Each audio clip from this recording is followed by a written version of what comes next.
I've been pretty set in changing over my Jackson & Sharp coach into a combine. I first wanted to find a coach with an outside sliding door. On most combine coaches, the sliding door is inside the panels. But, lo and behold, I found a coach at the Mammoth Cave Railroad with a sliding door that's on the outside. I was very stoked. I learned that this was pretty common in narrow gauge railroading, and the technique's very common in turning coaches into combines. Here's the other flat car I made. I just feel a combine coach would go a little bit better with the consist that I have going on. We're going to start this process by working on the sliding doors. Note, this is an artificial door and will not actually slide.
Here's a little rough I did with a random piece of wood. It helps me visualize where the door should go on this coach. Next, I taped the slide rails to the side of the coach to get a feel of where they should be placed as well.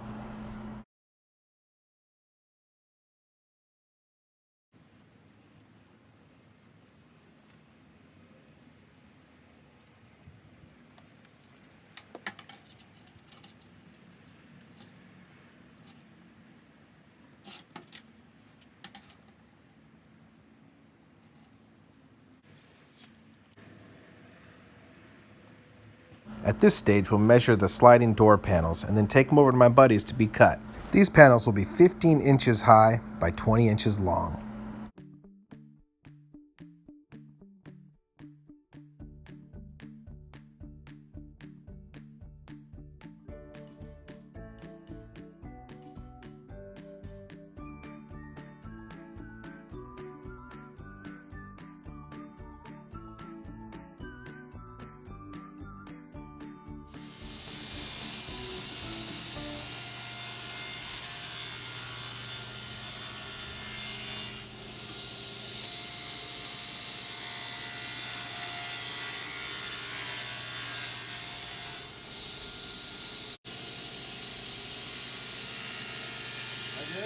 Perfect.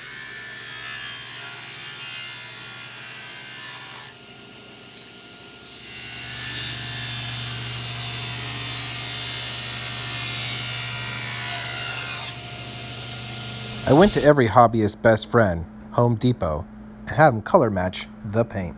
From here, I'm going to paint the little grooves in between the slats. From there, we'll be able to put on the final coat.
Next up, I had to install some trim in between the back panel and the slats.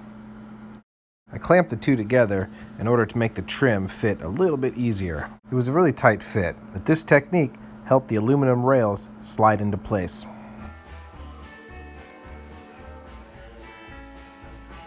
Some nice light tapping over the towel will make sure the aluminum rails fit into place.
Here's the cosmetic sliding door and railing in place.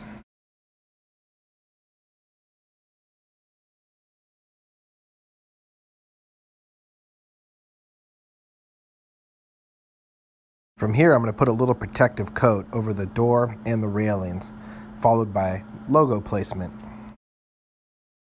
Next, I'm going to put on a coat of some polyurethane water-based sealant. This will help the logo hopefully stick a little better to the wood. I'll also put a couple coats of polyurethane over the logo in order to help the logo stick to the body.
I've put a couple of these logos on various wood cars before in the past.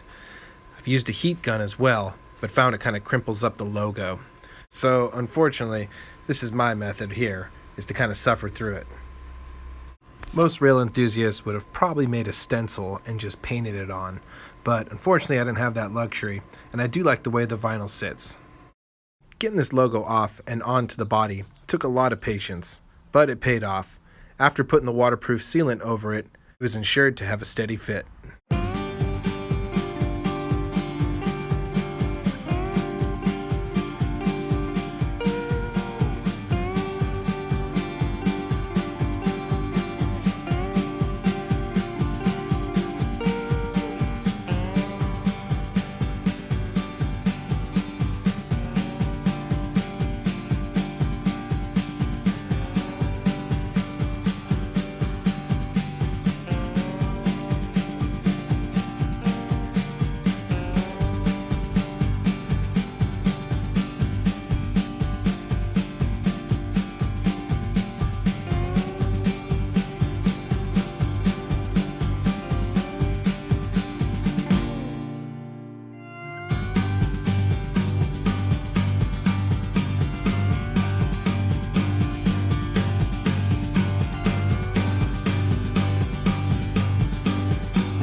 Here's some final shots of her. Thinking about putting US mail somewhere, and I'll post that in a community post. But for now, thanks for tuning in, and always keep steaming.